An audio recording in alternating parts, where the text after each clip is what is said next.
Hello student, good morning to all. हम पढ़ रहे हैं मॉलिकुलर बेसिस ऑफ इनहेरिटेंस। इस क्रम में हमने डीएनए की संरचना के बारे में पढ़ा और पिछले चैप्टर में हमने पढ़ा कि डीएनए में प्रतिकृतिकरण का गुण, रेप्लिकेशन का गुण होता है।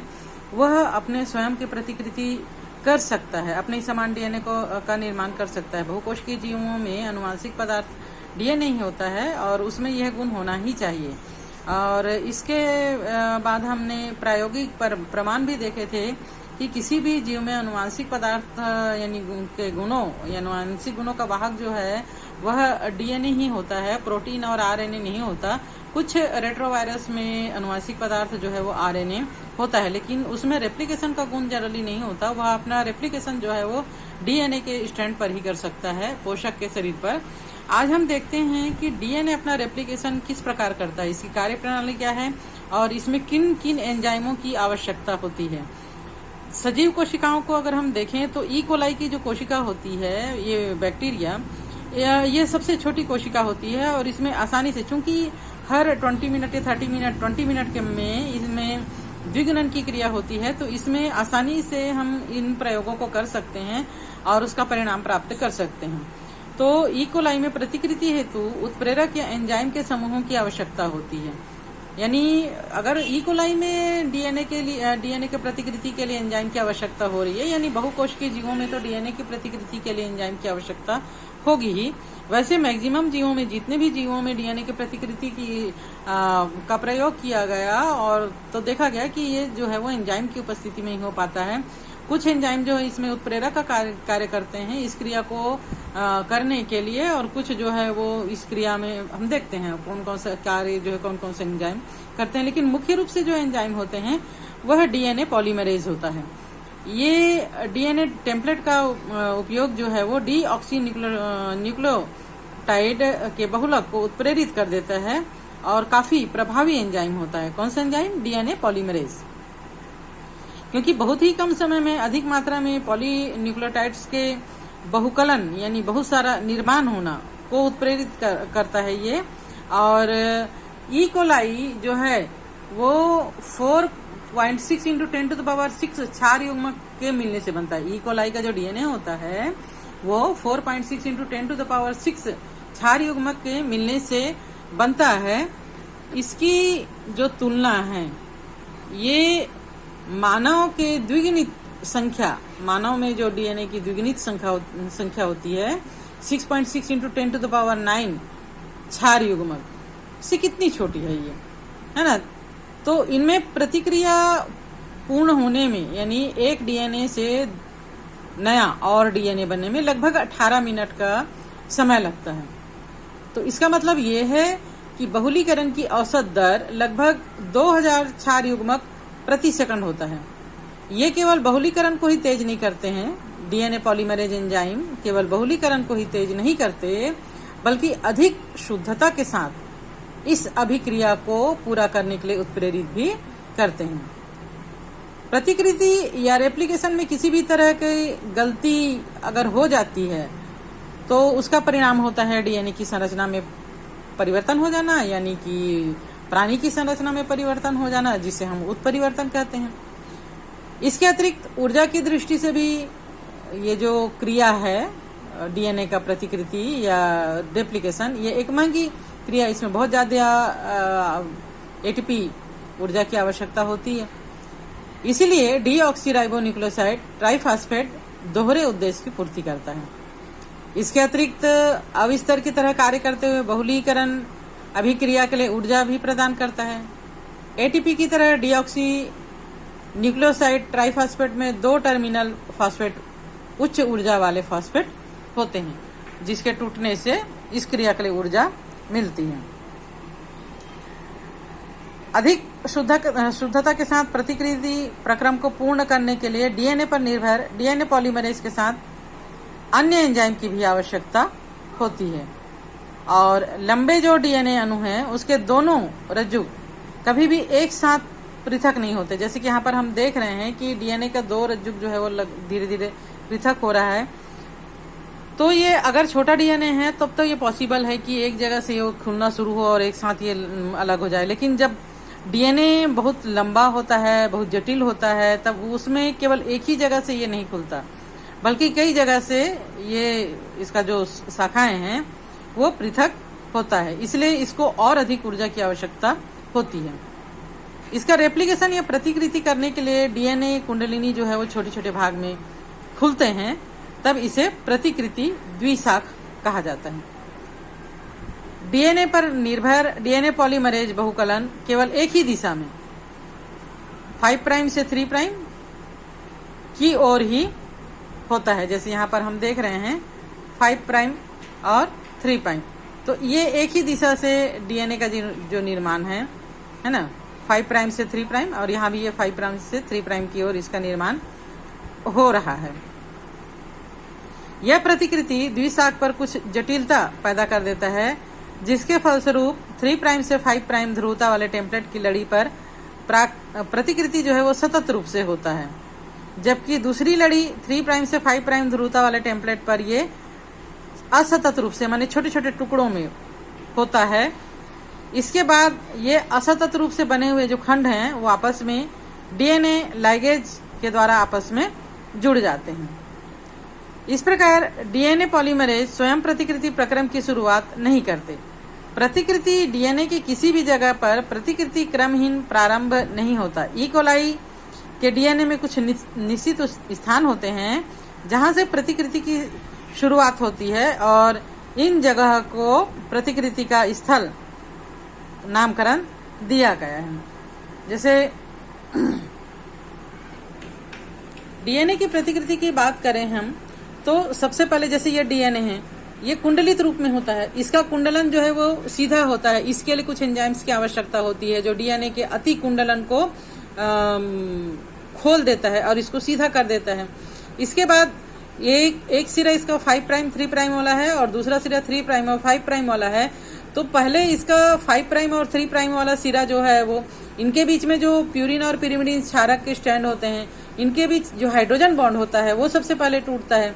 हाइड्रोजन बॉन्ड के टूटने के बाद इसमें एक नई श्रृंखला का निर्माण 5 प्राइम से 3 प्राइम की ओर होता है, जबकि दूसरे श्रृंखला में ये जो है वो खंडों के रूप में होता है। तो हम इसको अच्छे से पढ़ते हैं सिलसिलेवार। सबसे पहले हम पढ़ते हैं प्रारंभन। रेप्लिकेशन की क्रिया बैक्टीरिया और वायरस में किसी एक स्थान में से तथा यूकैरियोटिक्स में अनेक स्थानों से शुरू होता है। बैक्टीरिया वगैरह में चूंकि डीएनए छोटा होता है इसलिए एक ही स्थान से ये खुल सकता है, लेकिन जैसे मनुष्य के डीएनए की बात करें तो ये बहुत लंबा और जटिल होता है, जिसके कारण ये कई स्थानों पर खुलता है। ई कोलाई में द्विगुणन बहु एंजाइम कॉम्प्लेक्स के द्वारा या उसकी उपस्थिति में संपन्न होता है, जिसे प्रतिकरण उपकरण या रेप्लियोसोम कहते हैं। प्रतिकरण किसी खास बिंदु से प्रारंभ होकर एक या फिर दोनों दिशाओं में हो सकता है। दूसरा है इसका कुंडलिनी का खुलना। द्विगुणन के पहले हाइड्रोजन बॉन्ड, मैंने जैसे अभी बताया कि प्यूरिन और पिरिमिडीन क्षारक के बीच में जो हाइड्रोजन बॉन्ड होता है वो टूट जाते हैं और डीएनए के दोनों स्ट्रैंड एक दूसरे से अलग हो जाते हैं, और ये क्रिया जो है वो हेलिकेज और अन्य एंजाइम की सहायता से होता है। सभी एंजाइमों को सम्मिलित रूप से टोपो आइसोमेरेज कहते हैं। द्विगुणन के समय हाइड्रोजन बॉन्ड का टूटना, दोनों स्ट्रैंड का अलग होना, ये एंजाइम की सहायता से होता है, और जो एंजाइम इस कार्य में सहायता करते हैं उसे टोपो आइसोमेरेज कहते हैं। रेप प्रोटीन का उपयोग भी विकुंडलन में किया जाता है। डीएनए के अणु के विकुंडलन से वाई के आकार की शाखा बन जा रही है। जैसे हम देख रहे हैं कि ये विकुंडलित हो गया, दोनों शाखा अलग हो रहा है, तो इससे कैसा बन गया उल्टा वाई, मतलब ये तो आप सीधा भी कर सकते हो, वाई के आकार की शाखा बन जाती है। इस शाखा को प्रतिकरण शाखा कहते हैं। इस प्रकार डीएनए के विकुंडलित स्ट्रैंड को एक एसएसबी प्रोटीन है ना, ये जो है वो फिर से कुंडलित ना हो जाए या ये शाखाएं आपस में फिर से ना जुड़ जाए, इसको स्थिर रखने के लिए एक प्रकार का प्रोटीन जो है वो उपयोगी होता है, जिसे एसएसबी प्रोटीन कहते हैं। अब होता है प्राइमर स्ट्रैंड का निर्माण। डीएनए का अलग हुआ दोनों ही स्ट्रैंड, यहाँ पे डीएनए है, ये दोनों स्ट्रैंड अलग हो गए हैं, तो ये दोनों ही, यहाँ पर क्या है प्यूरिन और पिरिमिडीन क्षारक है, यहाँ पर भी प्यूरिन और पिरिमिडीन क्षारक है, ये दोनों अब टेम्पलेट या सांचे का काम करते हैं। इसके सामने लंबाई में बढ़ने वाला नया स्ट्रैंड या प्राइमर बनता है। प्राइमर आरएनए का एक छोटा सा टुकड़ा होता है जो आरएनए पॉलीमरेज एवं अन्य एंजाइमों की सहायता से बनता है। यहाँ पर हम देख पा रहे हैं 5 प्राइम से 3 प्राइम वाले सिरे पर एक छोटा सा, यहाँ पर जो प्यूरिन और पिरिमिडिन है, जीव द्रव्य से अपने अपोजिट प्यूरिन और पिरिमिडिन को आकर्षित करके हाइड्रोजन बॉन्ड के साथ जुड़ जाता है और फिर उसके साथ फास्फेट समूह और शुगर जुड़ जाते हैं, राइबोस शर्करा जुड़ जाते हैं। इस प्रकार एक छोटा सा खंड का निर्माण हो जाता है। इस खंड को प्राइमर आरएनए कहा जाता है। ठीक है, तो डीएनए पॉलीमरेज एंजाइम जो है वो इस कार्य के लिए सहायता करता है। दूसरा है नए स्ट्रैंड की लंबाई में वृद्धि। पृथक डीएनए टेम्पलेट से न्यूक्लियोटाइड्स अपने पूरक न्यूक्लियोटाइड्स को आकर्षित करके नए स्ट्रैंड बना लेते हैं। यहाँ पर इस प्रकार है ना, ये जो है वो कंटिन्यूअस आगे आगे बढ़ते जाता है और एक पूरक नया जो है वो डीएनए का स्ट्रैंड बन जाता है। इस क्रिया में जो आरएनए प्राइमर बना था वो प्रथम सीढ़ी का काम करता है। द्विगुणन सदैव 5 प्राइम से 3 प्राइम की दिशा में होता है, लेकिन दोनों टेम्पलेट स्ट्रैंड के प्रति समांतर होने के कारण एक स्ट्रैंड की 5 प्राइम से 3 प्राइम दिशा होती है और दूसरे स्ट्रैंड में 3 प्राइम से 5 प्राइम की दिशा में होती है। और नए न्यूक्लियोटाइड से निर्माण में डीएनए पॉलीमरेज एंजाइम भाग लेता है। डीएनए का प्रतिकृतिकरण जो है वो 2 दिशाओं में एक साथ हो रहा है, इसलिए एक ही एंजाइम डीएनए पॉलीमरेज 3 से यह क्रिया संभव नहीं होती है। डीएनए के उस स्ट्रैंड में जहां से संश्लेषण प्रारंभ होता है, अर्थात अग्रज, ये वाला जो स्ट्रैंड है जिसमें कंटिन्यू सतत रूप से संश्लेषण होता जाता है, इसको अग्रज श्रृंखला कहा जाता है।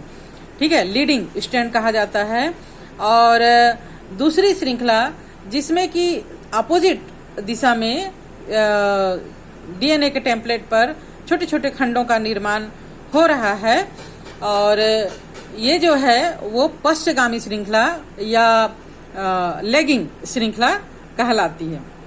और इन टुकड़ों को, जो छोटे छोटे टुकड़े बने हैं जिनके बीच बीच में अवकाश है, इन टुकड़ों को ओकाजाकी प्राइमेट्स कहा जाता है।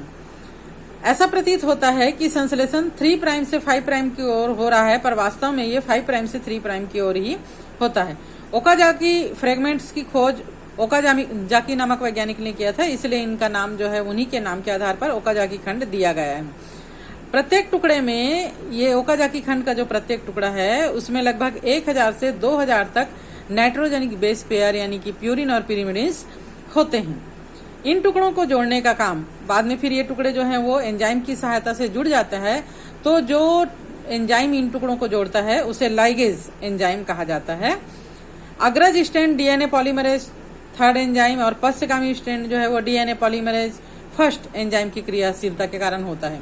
ये वाले स्ट्रैंड को आगे बढ़ने के लिए डीएनए पॉलीमरेज 3rd और ये वाले जो श्रृंखला है उसको आगे बढ़ाने के लिए पॉलीमरेज 1st क्रियाशील होते हैं। डीएनए पॉलीमरेज स्वयं प्रतिकृति प्रक्रम शुरुआत नहीं कर सकते। प्रतिकृति डीएनए की किसी भी जगह पर प्रतिकृति क्रमहीन प्रारंभ नहीं होती है। ई कोलाई के डीएनए में कुछ निश्चित स्थान होते हैं। ठीक है, कहाँ से पॉलीमरेज माने कहाँ से प्रतिकृति शुरू होना है, उसके लिए डीएनए में कुछ निश्चित स्थान होते हैं जिसको कि कुछ निश्चित एंजाइम जो है वो पहचान कर वहां पर प्रतिकृति का प्रारंभ करते हैं। इस प्रकार प्रतिकृति की शुरुआत के लिए आवश्यक डीएनए खंडों की प्राप्ति पुनर्योगज डीएनए विधि के द्वारा होता है, जिसमें संवाहक की आवश्यकता होती है। संवाहक से प्रतिकृति की शुरुआत होती है। अभी तक भी प्रतिकृति के बारे में विस्तृत रूप से पूर्ण जानकारी नहीं है। ससिम केंद्री सुकेंद्री में डीएनए की प्रतिकृति कोशिका चक्र के एस अवस्था में होता है। डीएनए के प्रतिकृति एवं कोशिका विभाजन चक्र काफी संभावित ढंग से होता है। डीएनए प्रतिकृति के बाद कोशिका विभाजन न होने के कारण बहुगुणिता या पॉलीप्लॉइडी की स्थिति हो जाती है। अगर डीएनए के प्रतिकृति हो जाए और कोशिका विभाजित न हो तो डीएनए जो है वो दुगुनित हो जाती है या उससे ज्यादा हो जाता है, तब इस स्थिति को बहुगुणिता या पॉलीप्लॉइडी कहा जाता है।